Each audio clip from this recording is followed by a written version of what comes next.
Hey guys, Real Estate Nate here, and today we are doing a full buyer's guide about real estate here in Puerto Vallarta, Mexico. So I've worked with so many clients recently and they're all asking the same questions. So why not just create this video so that anybody that's interested has all the information right from the get-go. Of course, if you have questions, please reach out. I'd love to meet you and connect with you and share any personalized information I can. But this video is a great start. So if you're thinking at all about real estate in Puerto Vallarta, stay tuned. Now, if you're not new to this channel, you know all of my videos, the majority of my videos are property tours of different condos and homes and villas for sale here in Puerto Vallarta, Mexico. And I try and give you guys as good of a taste as I can of all the different neighborhoods and all the different listings so that you can be informed buyers and you know what's out there. In addition to that, I've done a couple videos where I talk about moving to Mexico. I talk about owning an Airbnb property and renting it out. I want to give you guys as much value as possible. So if you guys have specific questions about anything to do with real estate, please ask away. I would love to make a video for you. Now, getting into today, the things I'm going to talk about in this video.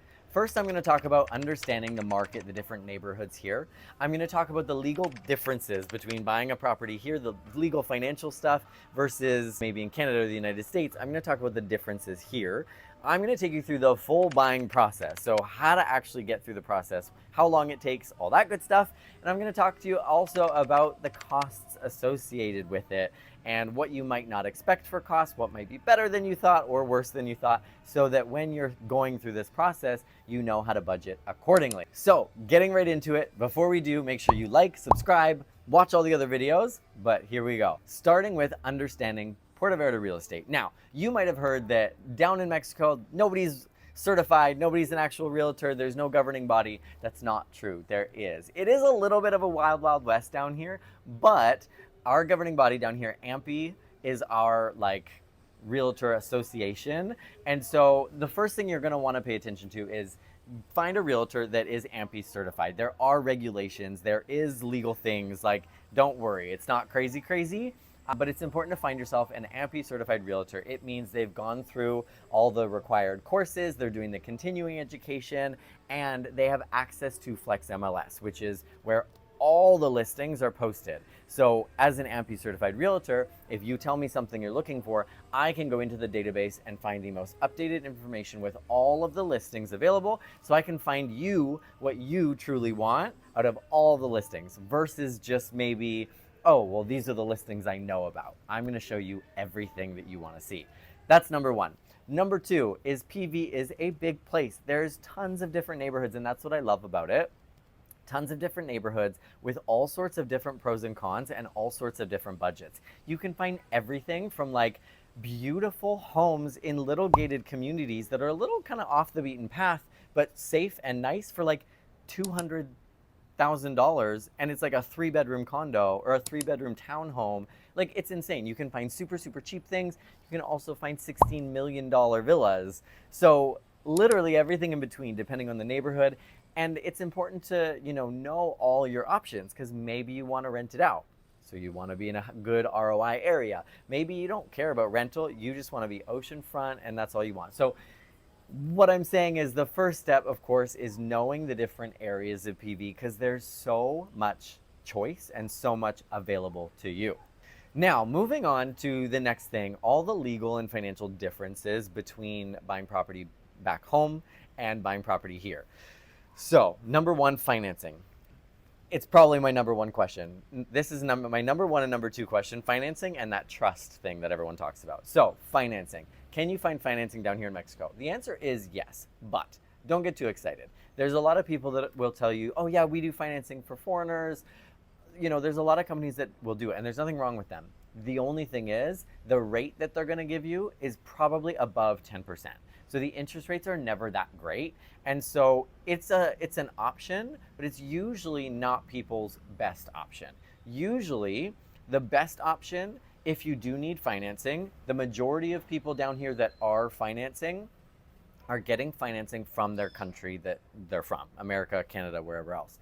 So whether it's a home equity line of credit, like a second mortgage on your home, it's a small business loan, or from an angel investor, something like that. It's some sort of financing from back home, and then they take that cash, come down here and purchase all cash. That is the most common way, or no financing whatsoever, and it's just all cash, because the market down here, you can make so much with rentals. That's a very common thing to do. Now, that's the majority of people, that's what they're doing. Like I said, you can find financing down here, but the rate is not as good. Now, and just to finish the point, unless you find something that I'm unaware of, very rarely, if not never, will you find a bank in Canada or the United States that will give you a mortgage for a property down here. That's just not a thing. So, most popular, all cash. Next popular, people get financing from their own country and bring the cash down here and purchase down here. If you have questions about that, let me know. The next thing is the trust fee. So, you might have heard like, oh yeah, you don't actually own it, it's in a trust. Yes. So, in Mexico, in any of the restricted zones, which is 50 kilometers from the coast and 100 kilometers from the border, it's called a restricted zone. So every single foreigner, no matter if you're a resident, temporary resident, not a resident at all, you're still considered a foreigner unless you're like actually Mexican, have your passport, all that stuff. So every single Canadian and American that owns property down here owns it through a trust. That's how it works. Now, what does that actually mean? So the property, your name is on the deed, but the property is held in a trust, and you're the beneficiary of that trust. So you can earn money on the property, you can renovate the property, you can sell the property whenever you want. You have all the legal rights, like you can do what you want with the property, but it sits in that trust. Now, on a day-to-day or year-to-year basis, does that change anything? Do you have to go through any special processes? I'll get to the closing process in a little bit of that, but on a yearly basis, there's a yearly fee. It's roughly $500 US. There's a yearly trust fee to maintain your trust. It expires every 50 years. So after 50 years, you would have to renew it. Other than that, you kind of forget about it. You don't even notice. So that's the trust. And the good thing about the trust is it's not a new thing. It's been around forever, and every single other Canadian and American that owns in Mexico in one of the restricted zones has that same thing. So it's nothing new, it's nothing weird. But again, if you have more questions about it, please feel free to reach out.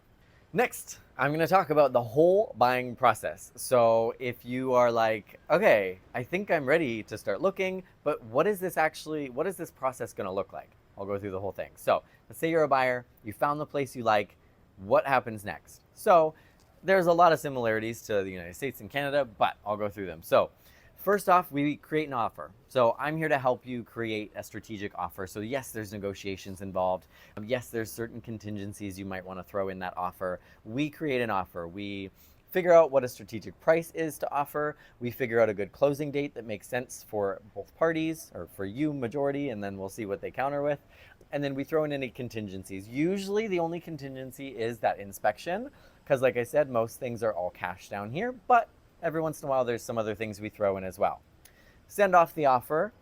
We put an expiration date on the offer as well. They come back, we counter whatever the negotiations are. Great. Once we get an accepted offer, our next step, usually we have like 4 or 5 days-ish to get an inspection done. So I have trusted inspectors that I work with here in PV. So I recommend an inspector. We go in, make sure everything's good. There can be a little bit of negotiations if we want them to fix something, or if there's like a big issue, there's an opportunity for us to go back and forth about something like that. And then once all the contingencies are met, we are good to start our escrow account. So from there, 2 or 3 days after the inspection is finished and signed off on, then we have to put money into escrow. So it's a 10% deposit. That is very standard. 10% deposit goes into that escrow account, and then the whole process starts. We start setting up your trust. We start doing all the contracts. We start doing all of that stuff for you. In that process, there's nothing really that's required of you. We just go through all the process. The process usually takes roughly 60 days for foreigners, because it does take some time to set up that trust. We are in Mexico. So yeah, it takes some time. It takes roughly 60 days to get from accepted offer to closing. Sometimes it can happen sooner. It depends on a few things, but that's the standard. Now, usually in the contracts too, there's clauses for extension up to 15 days, because if you need to come down here for the closing and all that stuff. It is common for the buyers to come down for the closing. If the buyer can't come down for the closing and knows they won't be able to, there's ways when you're here searching for properties to give us power of attorney so we can be there on your behalf. So there's always a way to make things work like that. But usually the buyers come down for the closing. The last thing that's required of you 4 or 5 days before that closing date, the remaining 90% of the funds are due in that escrow account. And then on that day in Mexico, both sides usually show up to the closing together. And that's where all the signatures happen, the deeds go through their processes, all that stuff. And that's when the funds are dispersed, and then you get the keys to your new condo, villa, whatever it is. So it's a very exciting process, and that is the end of it. From there, you are the owners. There's a few other things that we support you with, like transferring the electricity into your name. And we know that this might not be your home, so we help you with all those processes as well. We want you to get set up in the community, feel good here, all those things. So that's the buying process. Now, of course, if you have questions, please reach out, but that's a typical closing process. Now, costs associated, of course, in addition to the sale price, there's a few things. So I already mentioned that annual fee for the trust fee. There is, of course, a fee to get that trust set up. That's included in the closing costs. The closing costs, I usually estimate, of course it can change on a bunch of different factors, I usually estimate roughly 3% to 6% of the purchase price you can anticipate in closing costs. Now that includes your notary fees, that setting up the trust, it includes the property transfer taxes, all that stuff is within that closing cost estimate. So that's something to just keep in mind when you're setting a budget for properties that you're looking at. That's something to think about. Other than that, of course, there's some like yearly fees, HOA, stuff like that that you want to keep in mind when you're searching for properties, but that's, on an annual basis. This is closing costs, this one-time fee. The other thing I want to mention, it's a little bit ahead of, it's a little bit further into the future, but capital gains taxes when you eventually sell. So the only thing I'll touch on that is, of course, when you eventually do decide to sell, there's capital gains taxes, and that is when it becomes important to apply for your temporary and or permanent residence, because as a resident you can apply for some exemptions of those capital gains taxes. But I figured I'd mention, because getting your residency before you buy doesn't really support in any way. It doesn't make much of a difference, and that's a very common question. People say, well, do I need to go through this process? No, you can buy and it doesn't change anything, but by the time you sell, that's when you want to have that residency so that you can claim those exemptions on your capital gains. So I hope you guys got a ton of value from this video. Of course, if you guys have deeper questions, if you guys have personal questions, reach out, or if they're, kind of vague questions, then you think it could make a great video, or write them in the comments, and that way I'll make a video for it. But I'm always here to help. My contact info is always listed in the description of my videos. And, watch a few of my other videos. I do a video, I'll link it here. I do a video about moving to Mexico, some of the things that you might not expect. I also did a video about owning an Airbnb down here and how to find rental management companies and things like that. And then, of course, I do all my property tours, from like stunning, crazy, amazing villas to the most affordable studio units in the Romantica zone. So all the stuff in between.